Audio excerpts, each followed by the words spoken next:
नमस्कार, स्वागत है आपका द न्यूज़ बर्ड्स में। मैं हूं आपके साथ विशाल। हमारे साथ बातचीत करने के लिए मौजूद हैं द न्यूज़ बर्ड्स के संपादक अरुण पांडे सर। आज हम बात करेंगे, नीतीश कुमार दिल्ली पहुंच गए हैं और जदयू की देखिए राष्ट्रीय कार्यकारिणी की बैठक है और इस बैठक में क्या कुछ बड़े फैसले लिए जाएंगे, इस पर चर्चा होगी। और लोकसभा चुनाव के बाद ये पहली बैठक है राष्ट्रीय कार्यकारिणी की। कैसे देखते हैं सर, और क्या कुछ इसमें बड़े और अहम फैसले लिए जाएंगे, इस पर सबकी निगाहें हैं। देखिए, अभी बात ठीक आपने कही कि राष्ट्रीय कार्यकारिणी की, जदयू की राष्ट्रीय कार्यकारिणी की 29 जून को दिल्ली में बैठक हो रही है और उसको लेकर नीतीश कुमार सवेरे ही पहुंच चुके हैं, दिल्ली प्रवास में हैं जी। और जो बैठक में शरीक होने वाले हैं वो नेताओं से, खासकर मंत्री से, प्रमुख लोगों से पूछने के बाद भी उन्होंने विमर्श किया, बैठक की। और कल तो बाज़ाब्ता बैठक होगी। अब सबों की निगाह टिकी है कि आखिर ये बैठक क्यों हो रही है। बिल्कुल। देखिए, जदयू की पिछली बैठक पिछले साल दिसंबर महीने में हुई थी जी। उस बैठक में ललन सिंह ने लोकसभा चुनाव को लेकर इस्तीफा दिया था जी। और खुद नीतीश कुमार ने वो पृष्ठभूमि की चर्चा मैं अब इसलिए नहीं करूँगा कि क्यों बने अध्यक्ष, क्यों ललन सिंह का क्या पृष्ठभूमि थी, कितना सही गलत हो अलग है। ललन सिंह ने अपनी नीतीश कुमार से के साथ 36 वर्षों के रिश्ते का उल्लेख किया था। बिल्कुल। कहा था कि हम दोनों में कोई न मतभेद है न मनभेद है जी। और हम चुनाव लड़ने वाले हैं, हम नहीं समय दे पाएंगे संगठन का, इसलिए हमने अध्यक्ष पद छोड़ा है। अब सरकार बन गई, वहाँ ललन सिंह जदयू की ओर से कैबिनेट मंत्री हैं भारत सरकार में। जी। एक और राज्य मंत्री का पद मिला है, रामनाथ ठाकुर हैं। जी। तो केंद्र की नई सरकार में जदयू सत्ता में है। जी। तो कल का बैठक तो एक और महत्वपूर्ण, और तब ये जदयू की भूमिका भी महत्वपूर्ण हो गई है। नीतीश कुमार की अहमियत बढ़ गई है अभी मौजूदा केंद्र की सरकार में कि आज बीजेपी को अकेले बहुमत नहीं मिला और जदयू और टीडीपी के ये दो बड़ी पार्टियां हैं जिनके सपोर्ट से नरेंद्र मोदी तीसरी बार प्रधानमंत्री बने हैं। तो कल की जो बैठक हो रही है जदयू कार्यकारिणी की, देखिए अब नीतीश जी के लिए भी एक और चुनाव आ पड़ा है जी। वो चुनाव अगले साल असेंबली का चुनाव होना है जी। नवंबर 2025 नियत है कि चुनाव होना है और बीजेपी ने इस चुनाव के बाद घोषणा कर दी कि भाई नीतीश जी तो नेता हैं ही हम लोग के। बिल्कुल। अब अगला चुनाव भी उन्हीं के नेतृत्व में लड़ा जाएगा। तब तो कहीं कोई अब संशय रह नहीं गया। पहले सवाल था कि लोकसभा चुनाव में क्या होगा, चुनाव के बाद क्या होगा, भाजपा साथ रहेगी कि नीतीश जी साथ रहेंगे कि कोई चेहरा बदला जाएगा, तो ये सारी बात थी। लेकिन अभी सब पर विराम लग गया है। अब नीतीश जी की अगुवाई में विधानसभा का अगला चुनाव भी लड़ा जाएगा। नहीं, बड़ा फैसला नहीं होता। देखिए, संगठन क्या होता है, संगठन पार्टी का एक चेहरा होता है और पार्टी के लोगों का एक धुरी होती है। तो अगर ऐसी जरूरत महसूस होती है कि संगठन में अब किसी और को नंबर दिया जाए, मौका दिया जाए काम करने का, तो होता रहता है उसमें।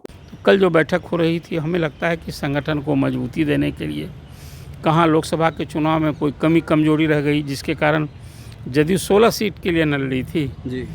4 सीटों का नुकसान हो गया। बिल्कुल। 12 सीटें मिली है जदयू को, 12 सीट बीजेपी को भी मिली है। बीजेपी को तो 5 सीट का नुकसान हो गया है। एक संतोष की बात रही कि पड़ोसी राज्य बंगाल, यूपी या आप कहिए महाराष्ट्र तक जिस हद तक बीजेपी को नुकसान हुआ, बिहार बहुत हद तक संभल गया है। तो 75% सीटों पर जीत मिली। 40 सीटें हैं तो 30 सीट यहाँ एनडीए को मिली। तो यहाँ नुकसान अपेक्षाकृत उन राज्यों के तो नहीं। यदि बिहार नहीं संभलता तब तो फिर मुश्किल था। हाँ, दिल्ली की सत्ता और दूर हो जाती शायद। तब तो फिर कहीं कांग्रेस जो पहले से दावा दम कर रही थी कि 300 सीट आएगा, 295 आएगा, तो कहीं वो सत्य हो जाता जी। तो कल जो बैठक हो रही है उसमें मुझे लगता है कि संगठन को मजबूती देने के लिए नीतीश कुमार खुद अध्यक्ष तो हैं, किसी कार्यकारी अध्यक्ष बनाएंगे जी। तो अभी किसको बनाएंगे? अभी तो क्यास लग रहा था कि संजय झा को बनाएंगे कि अति पिछड़ा पर दाव लगाएं, तो अति पिछड़ा भी वो दिलकेश्वर कामत को उन्होंने संसदीय दल का नेता लोकसभा में बना दिया है, राज्यसभा में संजय झा को बना दिया है। तो अब फिर एक अभी मनीष वर्मा IAS अधिकारी थे जो बड़े उनके विश्वास पात्र हैं जी। और उनके स्वजातीय हैं जी, नालंदा के रहने वाले हैं। तो उनको कार्यकारी अध्यक्ष बनाने के रूप में उनका नाम अभी सबसे आगे है। सबसे आगे एक तो ये चर्चा है। फिर वो उपेंद्र कुशवाहा के इस्तीफा के बाद जब से उन्होंने पार्टी छोड़ी थी, जी कोई पार्टी में संसदीय बोर्ड नहीं बना, अभी तक अध्यक्ष नहीं है, बिल्कुल तो किसी को वो भी पद दिया जाएगा। जी हालांकि जदयू माने नीतीश कुमार, जी माइनस नीतीश कुमार, जदयू तो कुछ है ही कुछ नहीं, नहीं है। सब फैसला तो उन्हीं को लेना है, लेकिन कोई पद धारक रहेगा ना। बिल्कुल ये दो प्रमुख चीज़ हो, फिर दिल्ली सहित 4 राज्यों के चुनाव होने हैं। दिल्ली में जदयू भी चुनाव लड़ता है, जी तो मुझे लगता है उस चुनाव तो अभी निकट ना है, बिल्कुल उस चुनाव को लेकर भी तैयारी क्या हम लोग को लड़ना चाहिए। बीजेपी से पिछली बार भी जदयू लड़ा था, तालमेल हुआ था, जी उसमें कई अधिकारी हैं, जी कुमार रवि उनके निकट रिश्तेदार लड़े थे वहाँ, जी वो एक अच्छा वोट आया था उनको भी, पहले जीत नहीं मिली। ये भी चर्चा होगी, कुछ और विशेष भी। राज्य का दर्जा आरक्षण को हाँ, ये सूची सब में- मुद्दा देखिए, ये सब कुछ तो मांग दोहराई जा सकती है जी कि भाई हमारी ये मांग है, विशेष राज्य का दर्जा दीजिए। जी अब तो सत्ता में हम मांग किससे करेंगे, बिल्कुल लेकिन पार्टी है तो पार्टी के फोरम से तो बात उठेगी बिल्कुल ना, गठबंधन में तो हाँ, बातें उठेगी। उठेगी ही। तो ये होगा, जातीय सर्वे की बात तो बिहार में करा ली है, जी अब वो फिर वहाँ होगा कि भाई इसको देश स्तर पर कराइए। जी तो पार्टी का जो पॉलिटिकल एजेंडा रहा है उसको दोहराया जा सकता है। जी ये कुल मिला जुला कर यही लबो लबाब है। जदयू के कुछ नए पदाधिकारी नियुक्त होंगे जी और नीतीश कुमार अध्यक्ष तो हैं ही, कोई कार्यकारी अध्यक्ष बना सकते हैं। इसी संदर्भ में कल की बैठक है और सबों की निगाह टिकी है जी कि वो नीतीश कुमार कौन सा फैसला लेते हैं। बिल्कुल, तो बार बार सरप्राइज देते हाँ, रहते हैं सरप्राइज देते रहते हैं। तो जी। कल आजू बाजू में जो बैठते हैं उनको कुछ बताते हैं थोड़े, जी तो फैसला ही देते हैं। तब आप देखा नहीं ललन सिंह का भी इस्तीफा, अब बनले कितना सस्पेंस रहा बिल्कुल। था।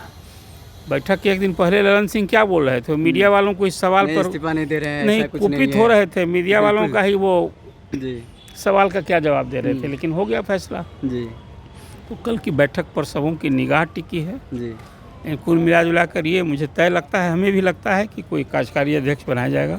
जी और अभी तो मनीष वर्मा का नाम सबसे आगे है, ये तो चर्चा है अभी। चलिए, तो देखिए कल जो बड़ी खबर आने वाली है वो देखना होगा। बिहार के मुख्यमंत्री नीतीश कुमार जदयू पार्टी को लेकर के क्या कुछ बड़े फैसले लेने वाले हैं। फिलहाल इस खबर में इतना ही, बहुत बहुत शुक्रिया।